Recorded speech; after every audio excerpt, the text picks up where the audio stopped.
guys, welcome back to Lifestyle with eye-see-tah. I'm your girl eye-see-tah, and today we're going to be talking about 12 mistakes that we naturals do all the time that may be preventing you from retaining your length. Alright, so you know the spiel, we're going to get into it right now before we even get any further. So it's raining here. You might hear a little bit of background noise, and I'll be looking up from time to time because I'm looking at my laptop. I have some tips here that I want to do. Okay, so most of us in some way or others trying to get to that perfect hair length, whether it be mid-back length or shoulder length or whatever length it is, that we're all striving for some sort of length of our natural hair journey. And as a result, there are things that we should not be doing and doing more of that would definitely help us in getting full hair, right? The first mistake that we make, number one mistake, is using tools that are bad for our hair. You see those rat tail combs? They should only be used to part or section your hair. Those should never be used to detangle your hair. Finger detangling is the best way to feel the strands in your hair and see easily and slowly separate your knots, especially if you have single knot strand, which a lot of us do suffer from. Second thing, use a wide teeth comb to comb your hair if you're going to do any kind of combing. A small, same rat tail comb should not be used to part your hair or to comb your hair. Some naturals do use it because they have experience and knowing that their hair is very much detangled and they're trying to get some smooth look or smooth hairstyle. But there's other ways. Those will just snag and tear through your hair. Third thing that we're going to talk about is vigorously rubbing your hair with a towel. You should by now in your natural hair journey have some kind of microfiber towels. They are sold anywhere and they're very affordable, or you can use a simple white t-shirt or t-shirt, or if you have kids like I do, you will probably have some receiving blankets lying around somewhere. They're very soft to the touch. You can use those to dry your hair. They're very easy to tie your hair with. So stay away from rubbing your hair with a towel. Alright. Number 4, when applying heat, always use some kind of heat protectant. There is heat protectant you can use that they buy just for us naturals. Spray on our hair before we do a blow dry, or to blow our hair straight, or to do a straight comb or roll us. You know how you naturals go from curl to straight? Yeah, that method. Whatever method you use, you're gonna need some heat. You're gonna need heat protectant. Grapeseed oil is a good heat protectant. I use it in my hair as a carrier oil, but it's also good for heat protection. Why I use it too? I live in the Caribbean. Other than today, there is sun every day. So I just think it's my own kind of natural sunscreen. And I have color treated hair. That means my hair is lightened to the gods. So I need something to protect it from the sun. Number 5, not adding oils or creams to your hair. You need to be adding creams to moisturize and oil to seal it. If you're not moisturizing in your hair, if you're not moisturizing your hair with creams and using oils to seal it in, then you're defeating the purpose of having healthy hair in the first place. Number 6, not protecting your hair at night. You should by now have a satin bonnet, not protecting your hair at night. By now in your natural hair journey, once again, you should have already had a satin bonnet. I have one that was handmade here in Jamaica by Candy Moisture, and I got this at Earth Elements. You can find them online at Amazon. There's a lot of places to get satin bonnets. So have one, sleep with one. If you're not doing anything throughout the day at home, leave it on. Friction from your clothes, your pillowcase, your car seat, anything that doesn't have a satin material will cause friction on your hair and cause breakage, and that will also prevent you from retaining your length. Number 7 is a hit and miss for me because I still do that. It is recommended by the natural hair community that you don't use products with parabens, sulfates, alcohols, and those kinds of things. However, before I colored my hair, I used to use those things and I had no issues whatsoever. I still retained my length with everything else that I did, but it never really caused a lot of problems. And a lot of shampoos that I use, especially the ones that are low end like the VO5 and stuff, they do have some kind of alcohol in it or sulfates or parabens or whatever it may be. But they have lines too that have ones that are designed for natural hair. Just check the packaging. Check the packaging. I'm not saying to go all crazy and going to finding out the names of all the chemicals that are not good for your hair, because that takes some time. I went through that phase and I can tell you, you're not going to have the time to sustain that, so don't even bother that. Most products these days will have it at the front of the label. For Jackie's curls and coils, flaxseed recipe don't shrink. It has it right on what it says: sulfate free, paraben free, no mineral oil, no petrolatum. I think that's petroleum, right? But I guess that's the scientific name for it.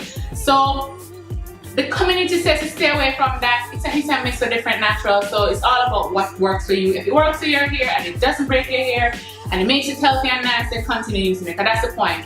Use things in your hair that your hair like. Number 8. I'm aware that we're all trying to get to the waist length hair or mid-back hair length or bra strap hair length. But that doesn't mean you should not trim your hair ends. Having damage to your ends is just going to complicate the issues. It's going to make the rest of your hair get precedingly damaged too. It's just going to make the rest of your hair look all dull and lackluster. So just cut it off, clip it off. And if you clip and trim your hairs twice or 3 times a year, you won't have to do a big chop or a big mini chop. So you won't have to take off 4 inches of bad hair. You can just keep clipping off a quarter inch every 3 to 4 months, and then your hair would grow healthy and strong and long. So do your trims. I suggest every 4 or so months, which will give you about 3 trims per year. So back to the rate our hair grows, it should be enough to just kind of clip off those ends and, you know, looking still lush and wonderful. Number 9. One of the mistakes that we make all the time is that we lather on all the product and moisturizer and all the oils them at the end of our hair. Our scalp is where the goodness comes from. You have to treat your scalp. You have to moisturize your scalp, you have to oil your scalp, you have to massage your scalp. Get in there with your product from the roots to the tip. So you do all of that. When you're washing your hair too, even when you're washing with the shampoo, you have to wash out all the product.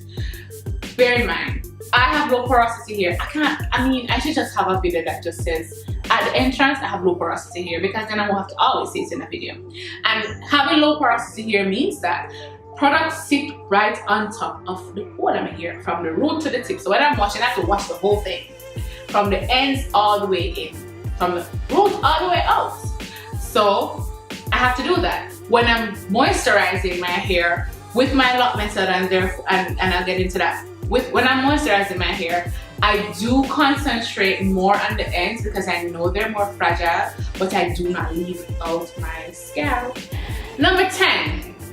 Okay, so I know you're busy. You have your kids and your husband and your job and your friends and wine nights and pizza dates and school projects and all that jazz. We know you're busy, but do not skip your deep conditioner. That's no excuse to skip your deep conditioner. Deep conditioning is what your hair thrives off of. It doesn't have to be anything elaborate or big. You can use the conditioner that you use to wash your hair. Just put on a steam cap, add some heat to it, and that can penetrate the shaft of your hair. You can use an aloe vera. You can use aloe vera to do that. You can use a little bit of mayonnaise, depending on, you know, your protein sensitivity and all that kind of stuff. It doesn't have to be elaborate. Just take 10 minutes after you wash your hair and do it. You have to deep condition your hair. That is how you will see what is actually going on. You see the product start to take effect in your hair better. You see the retention of your length. You see the lightness of your hair, the lusterness. It's gonna love it. Trust me, don't keep the deep conditioning.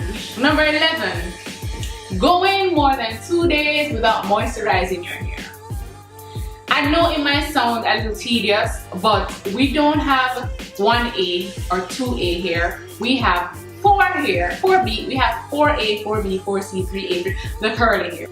We have curly hair to coily hair. And we can't get products at the ends of our hair if we don't keep reintroducing moisturizer to our hair. So it takes a little while for the moisture to travel down the shaft of the hair and get all the way to the end. And that is why a lot of natural hair persons start moisturizing from their ends. Nothing is wrong with that, just don't forget your scalp. So we need to be moisturizing our hair every 2 days because for one, it will keep going in, keeping lush, keeping full all the time. So we cannot skip out on our moisturizer. You have to find a method that works for you. There's the liquid cream and oil, the liquid oil and cream. The liquid cream and oil, I believe, is the best for low porosity hair. Everyone else can use the other. High porosity, neutral porosity can use the other because your hair can absorb moisture at a regular pace or at a high pace.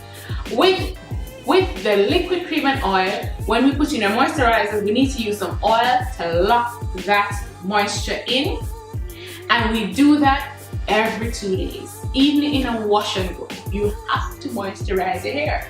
So even if you have a protective style in, you still need to moisturize your hair because the hair is still underneath whatever you put on top, and you need to protect it anyway. So oil your scalp, moisturize your scalp, spray your hair with some moisturizer, add some oil, it will get in there. So you should still be doing that. Number 12, and finally we've come to the end. Number 12, unraveling your twist vigorously, like tearing out the twist out of your hair. You need to gently unravel your twist all the way to the end so your hair don't snag on each other and rip and tear. It is suggested that you unravel from the ends in, but I have found that unraveling from the middle of my hair out is better.